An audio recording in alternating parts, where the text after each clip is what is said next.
Will me to share my slides. Yes. Is the slide visible? Yes. Okay. At the outset, I thank the organizers, Dr. Vasant Kumar, Dr. Bansi Sabu, the scientific committee chairman, and all our good brothers and sisters. As the chairperson has said, this is a very important topic, but unfortunately, we are not giving much attention for this deadly duo. There is no discussions on based on the review of the data only, no conflict of interest. Okay, how common is this duo? Hypertension is twice as common in diabetes. Also, the new onset of diabetes is 2.5 times in hypertension. And unfortunately, both diabetes and hypertension are not under control in our country. The type 1 diabetes, the cause of hypertension in type 1 diabetes is mostly diabetic nephropathy. But now recently, metabolic causes also have been proposed. What causes hypertension? Diabetes. Metabolic syndrome, mainly insulin resistance, endothelial dysfunction, increased blood glucose, excessive ROS activity, and then sometimes diabetogenic antihypertensive drugs like diuretic and beta blocker. Drugs causing both hypertension and diabetes like oral contraceptives, corticosteroids. Hyperinsulinemia enhances redundant sodium reabsorption and vascular reactivity. Angiotensinogen from fat cells. Our chairperson was saying we have more fat. Fat cells increase angiotensin 2, increase salt and water retention at the proximal tubule, increase the blood pressure. Some additional factors like increased sympathetic tone, endothelial dysfunction associated with hyperglycemia and advanced glycogen end products, increased free radicals, altered response to nitric oxide, genetic factors. I will show you all these in the slides. If you see the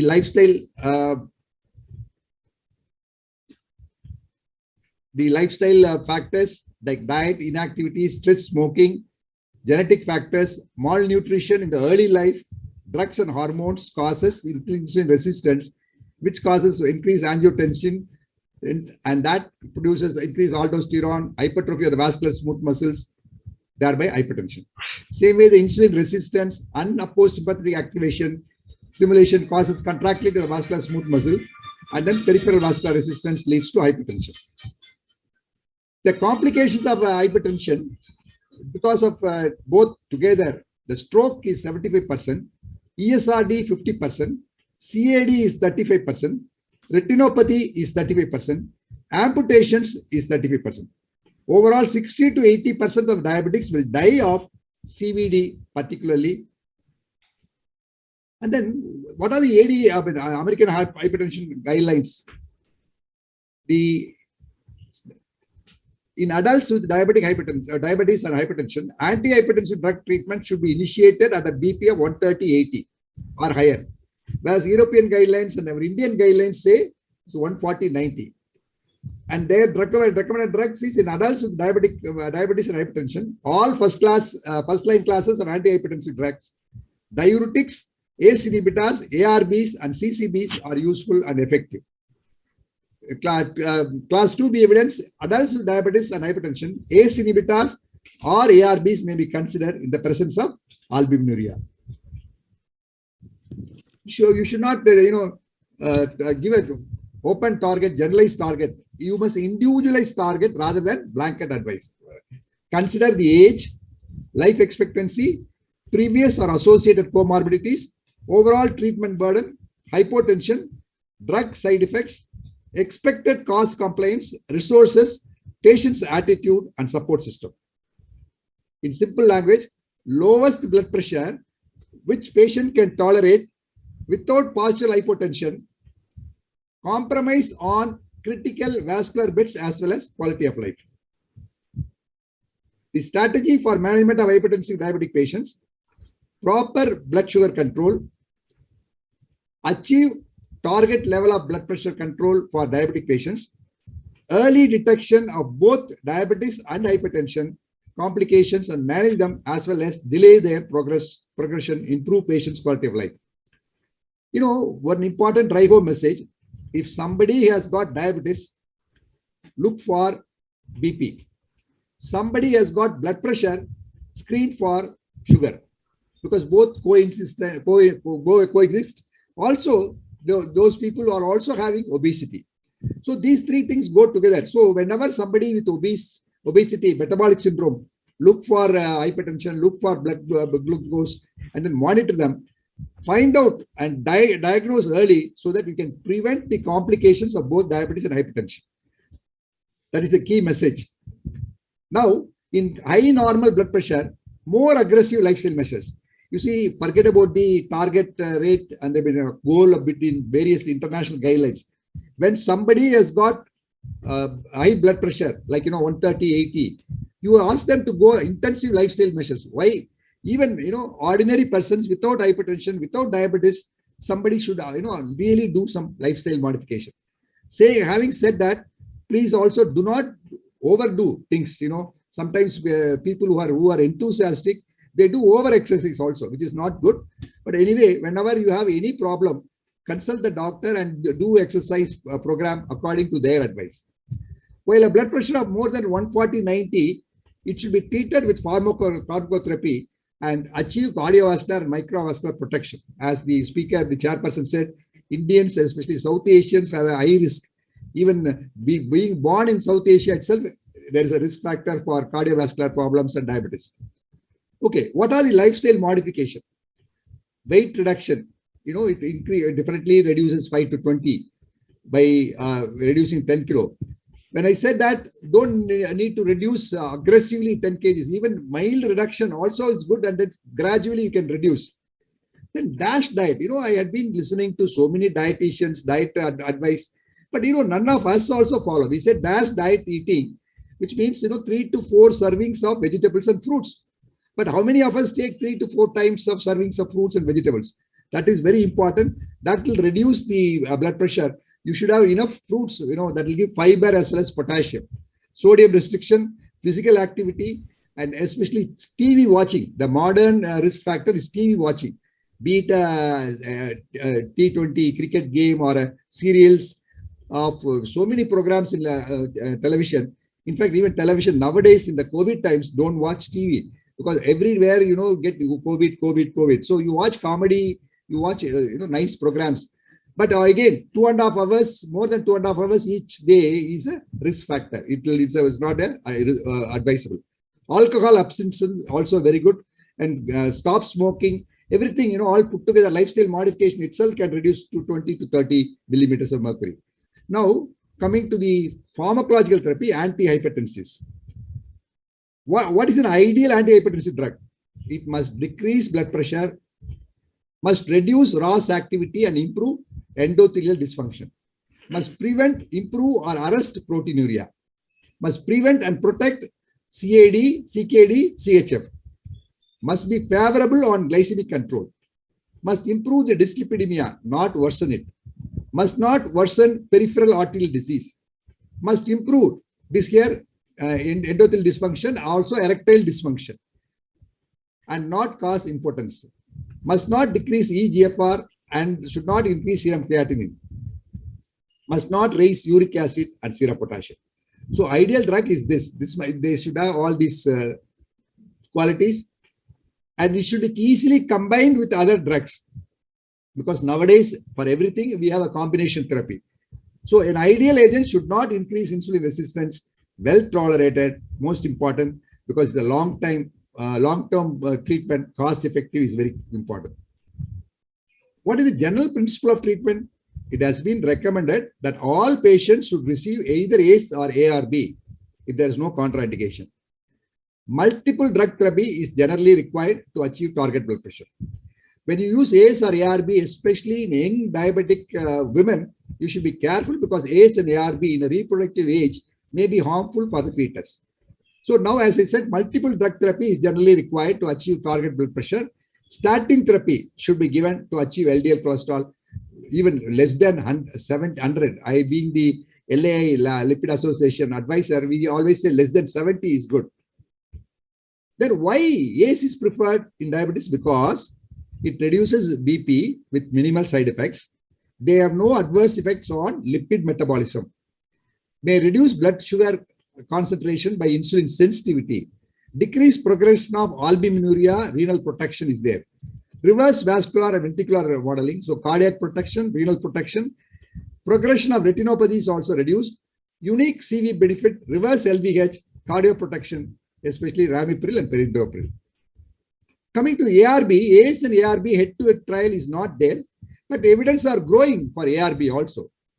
Because telmisartan, drugs like that has got polymorphic activity and it is very useful in a diabetic hypertension. Unfortunately, several ARB outcome trials have avoided a head-to-head comparison with ACE. ARBs are an alternative in patients who develop ACE inhibitor-induced cough, but are more expensive. But of course, nowadays, we get a lot of ARBs. See, now more ARBs have come into the market. Now less ACE inhibitors are coming into the market, which means ARBs are more popular now. Concerns of beta blockers used in diabetes, because beta blockers can mask hypoglycemia, prolong hypoglycemia, worsen hyperglycemia, and less protection for nephropathy and increases insulin resistance.